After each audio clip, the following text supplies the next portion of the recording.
Good afternoon from Sacred Space at Titania's Realm.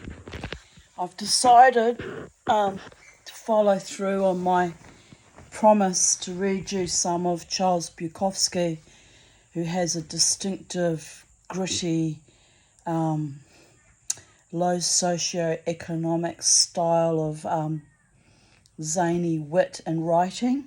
But the man was a genius.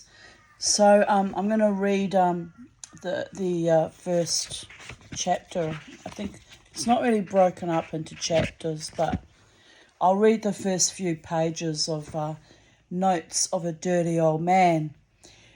You know how the Tanya abhors dirty old men and dirty young men as well. But the writing is just kind of amazing, really. And I wanted to share it with you. Like some months ago, I shared you the poem The Hollow Men from T.S. Eliot. So just for a bit of something different, instead of listening to me reading my own discombobulated, scrambled writings from my low socio-economic life that ended up that way, not by choice, people, but by systemic abuse and violations of my spirit and rotten family and husbands, and I could go on about that. You know the drum. So let's talk about something different for a change, which is really the same old lateral kind of spike of the of the poets and the disenfranchised everywhere. So I begin. Notes of a Dirty Old Man by Charles Bukowski. Now bear in mind there'll be lots of sexual language and lots of swearing and lots of really gritty stuff. So if that's not your bag, if you can't handle vulgarity or you can't handle realism, time to go and have a nice cup of tea and maybe a petit choux and lift your little finger and celebrate the fact that you're poor no more, my darlings. So here we go. I begin. Some son of a bitch had held out on the money. Everybody claiming they were broke. Card game finished. I was sitting there with my buddy, Alf. Alf was screwed up as a kid, all shriveled.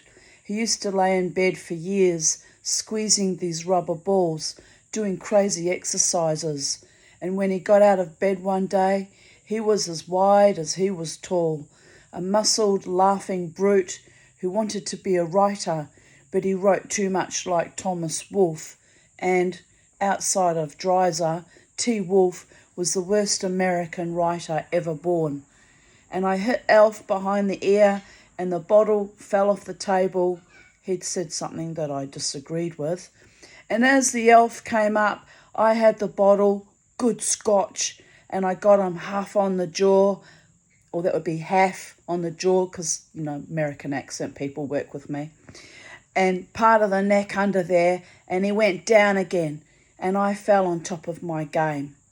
I was a student of Dostoevsky and listened to Mahler in the dark, and I had time to drink from the bottle, set it down, fake with a right, and lend him the left, just below the belt, and he fell against the dresser, clumsily. The mirror broke. It made sounds like a movie, flashed and crinkled, and then Alf landed one high on my forehead, and I fell back across the chair, and the thing flattened like straw, cheap furniture, and then I was in deep. I had small hands and no real taste for fighting, and I hadn't put him away.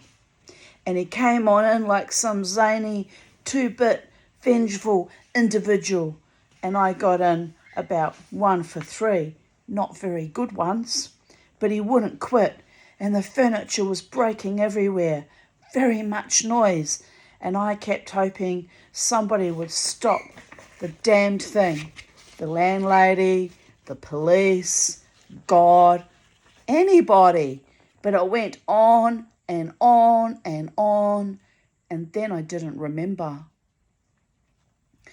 When I awakened, the sun was up and I was under the bed. I got up from under and found that I could stand up. Large cut under chin, scraped knuckles. I had worse hangovers, and there were worse places to awaken, like jail, maybe. I looked around. It had been real. Everything broken and smeared and shattered, spilled, lamps, chairs, dresser, bed, ashtrays, gored beyond all measure. Nothing sensible, everything ugly and finished. I drank some water and then walked to the closet. It was still there, 10s, 20s, 5s, the money I had thrown into the closet each time I'd gone to piss during the card game. And I remembered starting the fight about the money. I gathered up the green, placed it in my wallet, put my paper suitcase on the slanting bed, and began to pack my few rags. Labourers' shirts, stiff shoes with holes in the bottom, hard and dirty stockings, lumpy pants with legs that wanted to laugh, a short story about catching crabs at the San Francisco Opera House, and a torn, thrifty drugstore dictionary. Palingenesis, recapitulation of ancestral stages in life history. The clock was working, the old alarm clock. God bless it. How many times had I looked at it on 7:30 a.m. hangover mornings and said, "Fuck the job, fuck the job." Well, it said 4 p.m. I was just about to put it into the top of my suitcase when, sure, why not? There was a knock on my door. "Yeah? Mr. Bukowski?" Yeah. "I want to come in and change the sheets." "No, not today. I'm sick today." "Oh, that's too bad. But just let me come in and change the sheets. Then I'll go away." No, I'm too sick. I'm just too sick. I don't want you to see me the way I am." It went on and on. She wanted to change the sheets. I said, no. She said, "I want to change the sheets." On and on. That landlady, what a body. All body. Everything about her screamed, body, body, body. I'd only been there 2 weeks. There was a bar downstairs. People would come to see me. I wouldn't be in. She'd just say, "He's in the bar downstairs. He's always in the bar downstairs." And the people would say, "God and Jesus, man, who's your landlady?" But she was a big white woman, and she went for these Filipinos. These Filipinos did tricks, man. Things no white men would ever dream of, even me. So I have to laugh. And these... Sorry, I'll continue. And these I'm just about crying. And these flips are gone now, with their George Raft, pull-down wide brims and padded shoulders. They used to be the fashion leaders, the stiletto boys, leather heels, greasy, evil faces. Where have you gone? Well, anyhow, there was nothing to drink, and I sat there for hours, going crazy. Jumpy I was. Gnats, lumpy balls. There I sat with $450 easy money, and I couldn't buy a draft beer. I was waiting for darkness. Darkness, not death. I wanted out, another shot at it. I finally got got the nerve up. I opened the door a bit, chain still on, and there was one, a little flip monkey with a hammer. When I opened the door, he lifted the hammer and grinned. When I closed the door, he took the tacks out of his mouth and pretended to pound them into the rug of the stairway leading to the first floor and the only door out. I don't know how long it went on. It was the same act every time. I'd open the door, he'd lift the hammer and grin. Shit monkey. He just stayed on the top step. I began to go crazy. I was sweating, stinking, little circles whirling, whirling, whirling, light flanks and flashes of light in my dome. I really felt like I was going to go screwy. I walked over and got the suitcase. It was easy to carry. Rags. Then I took the typewriter. A steel portable borrowed from the wife of a once friend and never returned. It had a good solid feel. Grey, flat, heavy, leery, banal. The eyes whirled to the rear of my head and the chain was off the door, and one hand with suitcase and one hand with stolen typewriter, I charged into machine gun fire. The morning sunrise, cracked wheat crinkles, the end of all. Hey, where you go? The little monkey began to raise to one knee. He raised the hammer, and that's all I needed. The flash of electric light on hammer. I had the suitcase in the left hand, the portable steel typer in the right. He was in perfect position, down by my knees, and I swung with great accuracy and some anger. I gave him the flat and heavy and hard side, greatly, along the side of his head, his skull, his temple, his being. There was almost a shot of light, like everything was crying. Then it was still. I was outside, suddenly, sidewalk, down all those steps, without realisation. Like luck, there was a yellow cab. Cabby! I was inside. Union Station! It was good, the quiet sound of tyres in the morning air. No, wait, I said. Make it the bus depot. What's matter, man? The cabby asked. I just killed my father. You killed your father? You ever heard of sorry. You ever it's not much grammar here. You ever heard of Jesus Christ? Sure. Then make it bus depot. I sat in the bus depot for an hour waiting for the bus to New Orleans, wondering if I had killed the guy.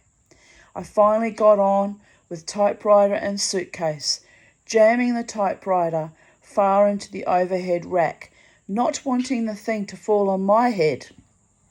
It was a long ride with much drinking and some involvement with a redhead from Fort Worth.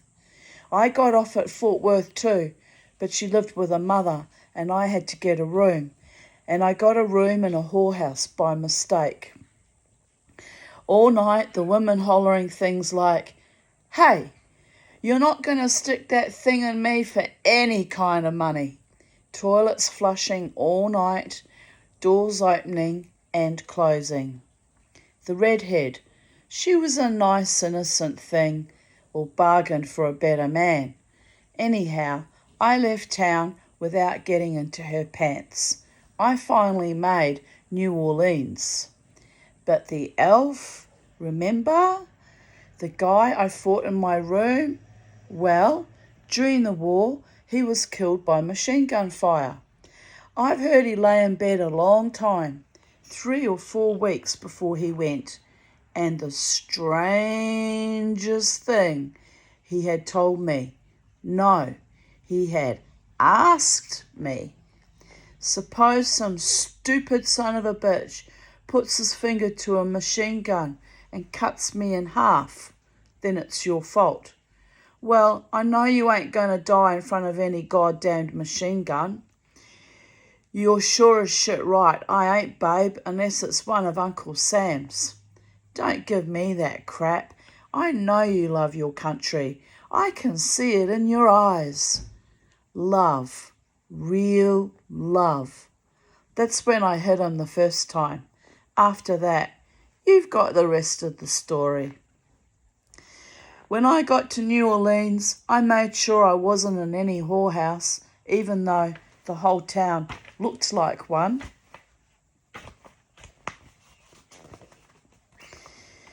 We were sitting in the office after dropping another one of those 7-1 ball games, and the season was halfway over, and we were in the cellar, 25 games out of first place, and I knew that it was my last season as manager of the Blues.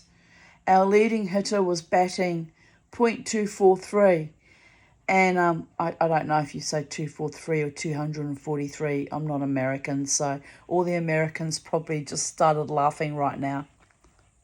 Work with me, babies. And our leading home run man had 6. Our leading pitchers stood at 7 and 10 with an ERA of 3.95. Old man Henderson pulled the pint out of the desk drawer, took his cut, shoved the bottle at me. On top of all this, said Henderson, I even caught the crabs about 2 weeks ago. Jesus, sorry, boss. You won't be calling me boss much longer. I know, but no manager in baseball can pull these rummies out of last place, I said, knocking off a third of a pint. And worse, said Henderson, I think it was my wife who gave me the crabs. I didn't know whether to laugh or what, so I kept quiet. There was a most delicate knock on the office door, and then it opened, and here stood some nut with paper wings glued to his back. It was a kid about 18. I'm here to help your club, said the kid. He had on these big paper wings, a real nut, holes cut in his suit. The wings are glued to his back, or strapped, or something. Listen, said Henderson, will you please get the hell out of here? We've got enough comedy on the field now, just playing it straight. They laughed us right out of the park today. Now, get out and fast. The kid reached over, took a slug from the pint, set it down and said, Mr. Henderson, I am the answer to your prayers. Kid, said Henderson, you're too young to drink that stuff. I'm older than I look, said the kid. And I got something that will make you a little older. Henderson pressed the little button under his desk. That meant Bull Cronkite. I ain't saying the bull has ever killed a man, but you'll be lucky to be smoking Bull Durham out of a rubber asshole when he gets through with you. The bull came in, almost taking one of the hinges off the door as he entered. Which one, boss? He asked, his long, stupid fingers twitching as he looked about the room. The punk with the paper wings, said Henderson. The bull moved in. Don't touch me, said the punk with the paper wings. The bull rushed in, and so help me God, that punk began to fly. He flapped around the room, up near the ceiling. Henderson and I both reached for the pint, but the old man beat me to it. The bull dropped to his knees. Lord in heaven, have mercy on me. An angel, an angel. Don't be a jerk, said the angel, flapping around. I'm no angel. I just want to help the Blues. I've been a Blues fan ever since I can remember. All right, come on down, let's talk business, said Henderson.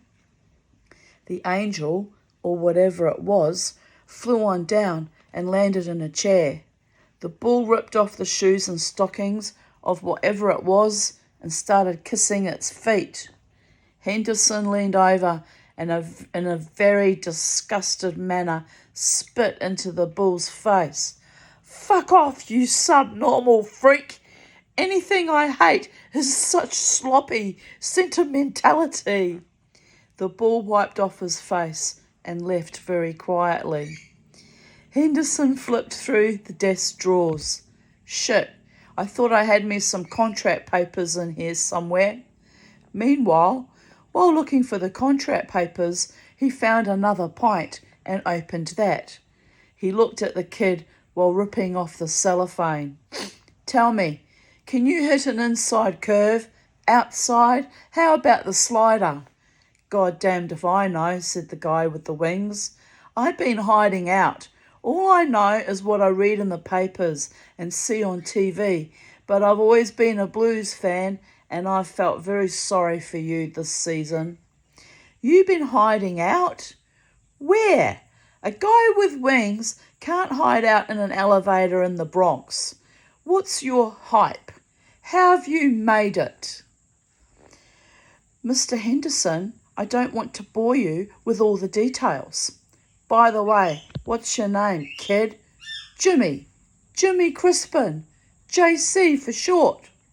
"Hey, kid, what the fuck you trying to do? Get funny with me?" "Oh, no, Mr. Henderson." "Then shake hands." They shook. "God damn, your hands is sure cold. You had anything to eat lately?" "I had some French fries and beer with chicken about 4 p.m. "Have a drink, kid." Henderson turned to me. "Bailey?" "Yeah?" "You want the full friggin' ball team down on that field at... I want the full friggin' ball team down on that field at 10 a.m. tomorrow morning. No exceptions. I think we've got the biggest thing since the A-bomb. Now let's all get out of here and get some sleep. You got a place to sleep, kid?" "Sure," said JC. Then he flew down the stairway and left us there.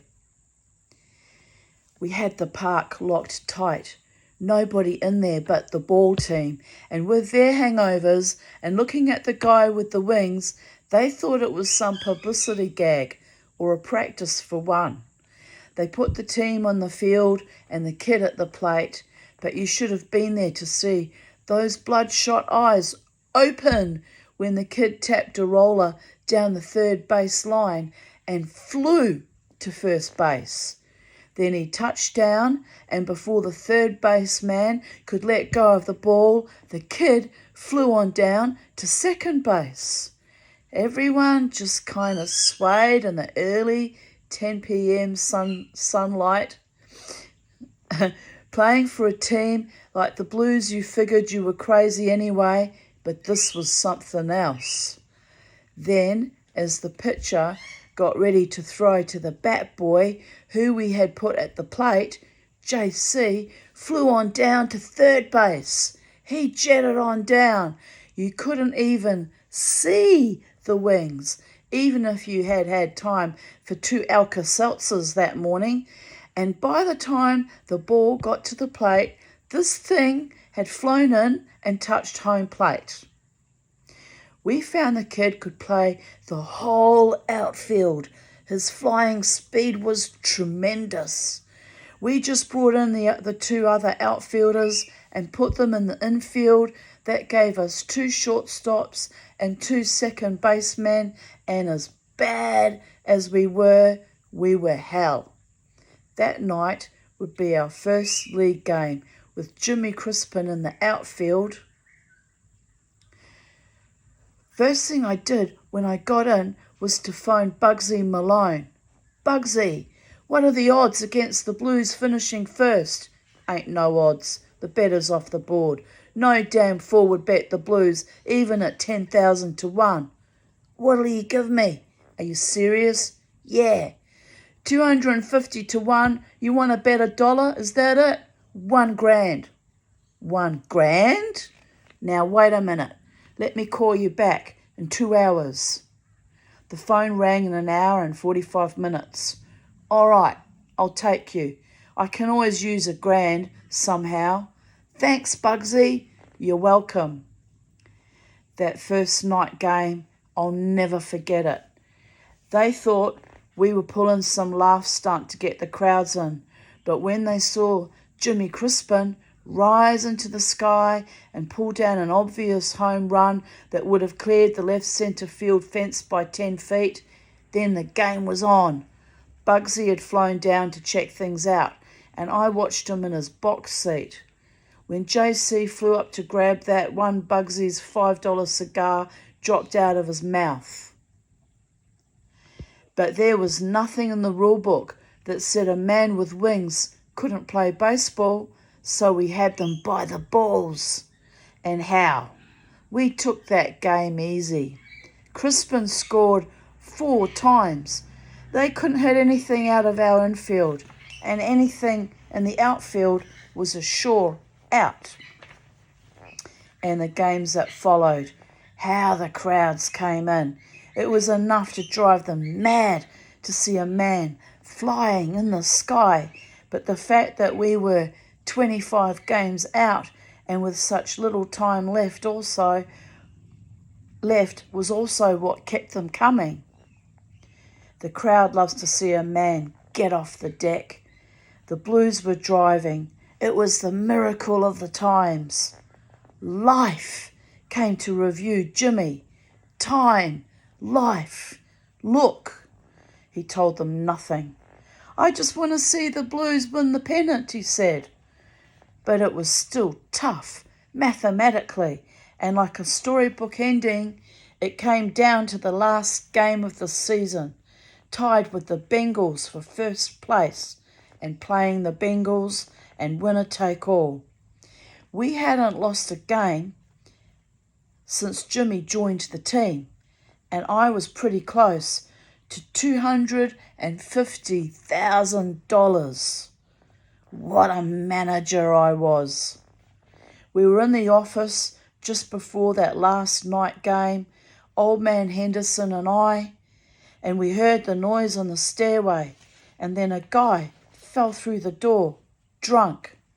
JC, his wings were gone, just stumps. They sawed off my motherfucking wings, the rats. They put this woman on me in the hotel room. What a woman. What a broad. Man, they loaded my drinks. I got on top of this cunt and they began sawing my wings off. I couldn't move. I couldn't even get my nuts. What a farce. And all the time, this guy smoking a cigar, laughing and cackling in the background. Oh God, what a beautiful woman. And I couldn't get it. Oh shit. Well, baby, you aren't the first guy a woman has fucked up. Is there any bleeding? Asked Henderson. No, it's just bone, a bone thing. But I'm so sad. I've let you fellows down. I've let the Blues down. I feel terrible, terrible, terrible. They felt terrible? I was out 250 grand. I finished the pint on the desk. JC was too drunk to play, wings or no wings. Henderson just put his head down on the desk and began crying. I found his Luger in the bottom drawer. I put it into my coat and went out of the tower and down into the reserve section. I took the box right behind Bugsy Malone and some beautiful woman he was sitting with. It was Henderson's box, and Henderson was drinking himself to death with a dead angel. He wouldn't need that box. And the team wouldn't need me. I'd phoned down to the dugout and told them to turn the thing over to the bat boy or somebody. Hello, Bugsy, I said. It was our field, so they had first at bats. Where's your centre fielder? I don't see him, said Bugsy, lighting up a $5 cigar.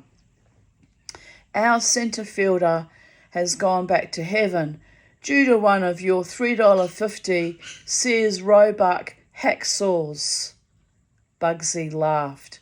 A guy like me can piss in a mule's eye and come up with a mint julep. That's why I am where I am. Who's the beautiful lady? I asked. Oh, this is Helena. Helena, this is Tim Bailey, the worst manager in baseball. Helena crossed those nylon things called legs, and I forgave Crispin for everything. Nice to meet you, Mr. Bailey. Yeah. The game began. It was old times. By the 7th inning, we were behind 10-0. Bugsy was feeling damn good by then, feeling this Broad's legs rubbing up against her, having the whole world in his pocket. He turned to me and handed me a $5 cigar. I lit up. Was this guy really an angel? He asked me, kind of smiling. He said to call him JC for short, but damned if I know. Looks like man has bet God nearly every time they have tangled, he said.